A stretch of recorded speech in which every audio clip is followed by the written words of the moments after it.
Hi hello viewers. ఈ వీడియోలో interesting topic last week మనం మాట్లాడుకున్నాం, మీకు గుర్తుందా లేదో.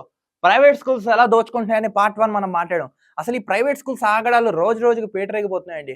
గతంలో కూడా మనం చెప్పుకున్నాం. కొంతమంది డీఈఓల వరకు తీసుకెళ్ళాం, ఎంఈఓ వరకు తీసుకెళ్ళాం, విద్యాశాఖ మంత్రి వరకు కూడా తీసుకెళ్ళాం. ఉభయ తెలుగు రాష్ట్రాల్లో కూడా ఈ వీడియో ఉభయ తెలుగు రాష్ట్రాల్లో ఉన్న ప్రజలకు మీ ఇద్దరికి కూడా చెప్తున్నాను.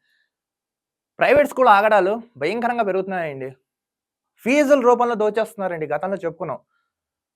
విద్యా వ్యవస్థలో మార్పు రావాలంటే ప్రభుత్వం కఠినమైన చర్యలు తీసుకోవాలి. తీసుకుంటేనే సాధ్యమవుతును. గతంలో లేని విద్య అంత బిజినెస్ లేనిది ఇప్పుడు ఎందుకు అవుతుంది? యాస్ పర్ అవర్ కాన్స్టిట్యుయెన్సీ వైద్యం అనేది సామాన్యుడికి ఫ్రీగా దొరకాలి. ఎందుకు దొరకట్లేదు? ప్రభుత్వ స్కూల్స్ ఉన్నాయి. ప్రభుత్వ స్కూల్స్‌ని విడిచేసి లక్షలు పెట్టి ప్రైవేట్ స్కూల్స్‌లో ఎందుకు చదివిపిస్తున్నారు? ఇక్కడ తప్పు ప్రజలదుంది, ప్రభుత్వందుంది, తల్లిదండ్రులది కూడా ఉంది. తల్లిదండ్రులు ప్రెస్టేజ్‌కి పోయి మా పిల్లోడు అక్కడ చదివితే ఇంత, మా వాడు అక్కడ చదివితే అంత, బంగు ర్యాంక్ కాదు, టాలెంట్ సంపాదించాలి, నాలెడ్జ్ సంపాదించాలి. అది ఉన్నవాడికే వస్తును. ఏం దోపిడండి నాకు అర్థం కాదు.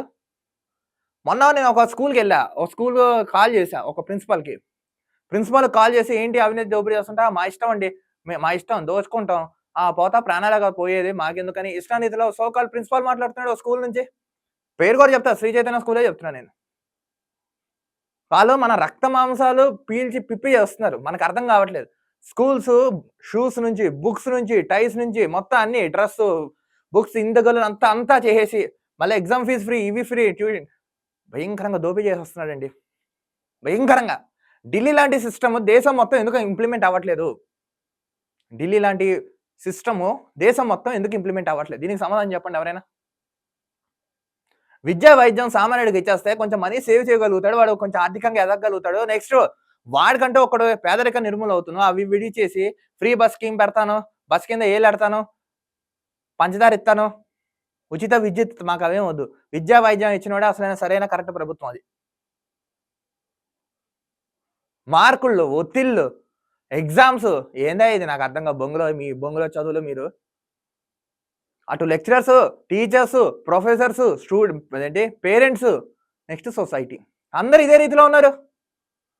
పాపం చిన్న పిల్లలండి. నేను అప్పుడప్పుడు చూస్తుంటాను. నేను మీకు ఒక క్లియర్‌గా చెప్తాను చూడండి. నేను మన శ్రీ చైతన్య స్కూల్‌ది చూసా. శ్రీ చైతన్య. అక్కడ ఎల్‌కేజీ టు పీజీ వరకు ఉంది. ఓకే. ఇందులో ఒక యూకేజీ చదివేవాడండి పాపం 8 కిలోస్ బ్యాగ్. థర్డ్ క్లాస్ చదివేవాడు 10 కేజీస్. ఇంకా 7th క్లాస్ చదివేవాడికి వాడికి ఇంకో 12 కేజీస్. బరువులు మోస్తున్నారండి పిల్లలు. బరువులు, చదువు బరువు, బుక్స్ బరువు, ఒత్తిడి బరువు. వాళ్ళు ఏ విధంగా సక్సెస్ అవుతారంట అనుకుంటారు?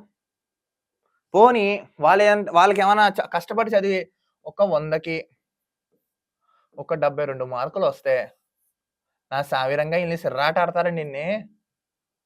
మిగతా 28 మార్కులు ఎందుకు రాలేదని అడుగుతారు. 28 మార్క్స్. అరే హౌలే, ఇక్కడ మనకి టాలెంట్ ముఖ్యం. ఏంటి? టాలెంట్.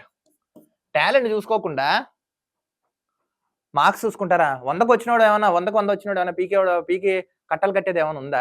ఏమైనా చేస్తాడా? వాడి దగ్గర సత్తా ఉంటున్నా? వాడు ఏమైనా తట్టుకోగలడా? వాడు రేపొద్దున అటు ఇటు అవుతే ఏమైనా హ్యాండిల్ అవ్వగలడా? దీనికి సమాధానం చెప్పండి. ఇప్పుడు వీళ్ళు ఉన్నారండి. పిల్లల్ని ఎలా తయారు చేయాలంటే, ఇప్పుడు ప్రెషర్ వచ్చినా, ప్రాఫిట్ వచ్చినా, పర్సనాలిటీ స్కిల్స్ ఉన్నా ఈ మూడిటికి రెడీ చేయాలి ఎప్పుడైనా. రేపటి రోజు అటు ఇటు అవుతే దే క్యాన్ బ్యాలెన్స్ చేసుకోగలుగుతారు. అవి చేయగలుగుతున్నారా? వాళ్ళు ఒత్తిడి తట్టుకోలేక కొంతమంది కామ్‌గా ఉంటున్నారు. కొంతమంది సూసైడ్ చేసుకుంటున్నారు. విద్యా వ్యవస్థలో మనకి మార్పులు రావాలంటే అది మొత్తం ప్రభుత్వం నుంచే రావాలి. ప్రభుత్వ అధికారులు చర్యలు తీసుకోవాలి. విద్యాశాఖ మంత్రి కసరత్తు చేయాలి. కిందున్న డిస్ట్రిక్ట్, మండల్ ఎవరైతే ఆఫీసర్స్ ఉంటారో వాళ్ళు చేయాలి. నీట్‌గా కరెక్ట్ సిస్టమ్ పెడతారు గానీ వ్యవస్థ ఆగదండి. ప్రైవేట్ స్కూల్స్ భయంకరంగా దోచుకుంటున్నాయి. చాలా అంటే చాలా చాలా చాలా చాలా భయంకరంగా. ఎలా దోచుకోకూడదో అలా దోచుకుంటున్నాయి ప్రైవేట్ స్కూల్స్. వీలుంటే ఒక పేరెంట్ ఉన్నారు. ఆయనతో మాట్లాడదాం వీలుంటే. ఒకవేళ ఆయన ఎత్తితే మాట్లాడదాం.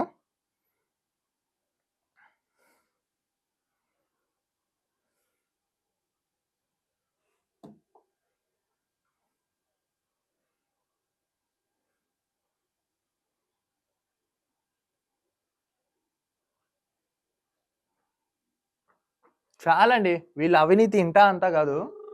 అసలు పొద్దున 8కి వెళ్తే రాత్రి 8కి వస్తున్నారంట పాపం చిన్న చిన్న పిల్లలు. మళ్ళీ ట్యూషన్స్, నెక్స్ట్ సెపరేషను ఇలా చాలా అంటే చాలా ఇంకా ఒత్తిడి వాళ్ళకి ఇంకేంటంటే అటు గ్యాప్ లేకుండా ఇంకా నానా రీతిలో ఇష్టాన్ని రీతిలో వాళ్ళకి కేవలం చివరికి వాళ్ళకి అనారోగ్య సమస్య వచ్చినా సరే వాళ్ళు పట్టించుకోకుండా వాళ్ళ మీద తీవ్ర ఒత్తిడి కేవలం ఒత్తిడి మాత్రంతోనే పాపం వాళ్ళు ఇబ్బంది పెడుతున్నారు. ఇది ఎక్కడ వస్తుంది? పిల్లల మీద బ్రహ్మాస్త్రం వేసినట్టే వేస్తున్నారు పిచ్చుకల మీద.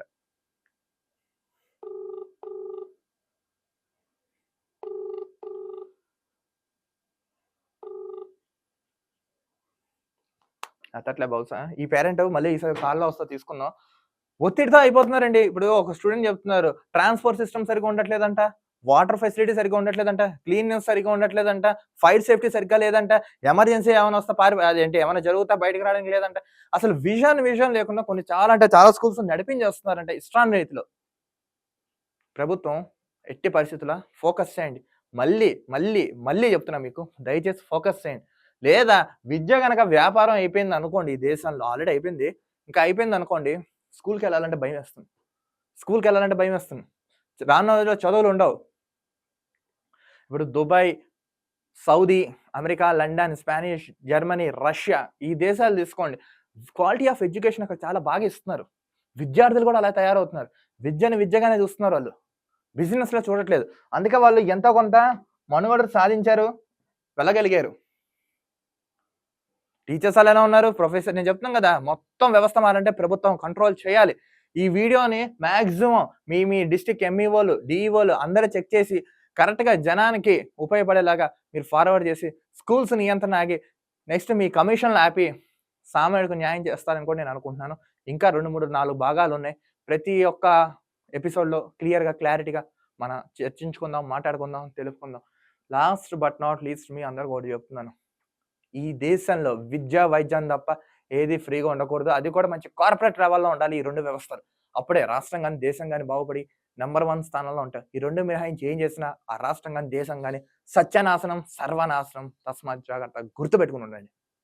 మరో వీడియోతో కలుద్దాం. అంతవరకు చూస్తుండండి ఆకాశం news. This is Dilip signing off.